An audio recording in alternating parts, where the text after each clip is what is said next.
കണ്ണൂരിൽ വിദ്യാർത്ഥിനി കോളേജ് ബസ്സിൽ കുഴഞ്ഞു വീണ് മരിച്ചു. പാപ്പിനിശ്ശേരി വെസ്റ്റിലെ ഫാത്തിമ മത്തുൽ ഷാസിയാണ് മരിച്ചത്.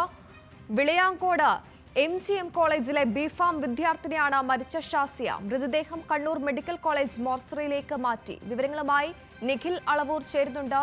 നിഖിൽ, എന്താണ് സംഭവിച്ചത്? എപ്പോഴായിരുന്നു മരണം? ഇന്ന് രാവിലെ ആയിരുന്നു ഈ സംഭവം. കോളേജിലേക്ക് പോകുന്നതിനായി കോളേജ് ബസ്സിൽ കയറിയ ഫാത്തിമത്തുൽ ഷാസിയ കീച്ചേരി എന്ന് പറയുന്ന സ്ഥലത്ത് എത്തുമ്പോൾ കോളേജ് ബസ്സിൽ കുഴഞ്ഞു വീഴുകയായിരുന്നു. ഉടൻ തന്നെ സമീപത്തുള്ള സ്വകാര്യ ആശുപത്രിയിൽ പ്രവേശിപ്പിച്ചു.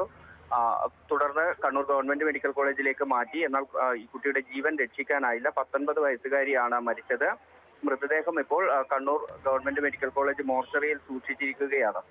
ശരി, കണ്ണൂരിലാണ് വിദ്യാർത്ഥിനി കോളേജ് ബസ്സിൽ കുഴഞ്ഞു വീണ് മരിച്ചത്. വിവരങ്ങളാണ് കണ്ണൂരിൽ നിന്ന് നിഖിൽ നൽകിയത്.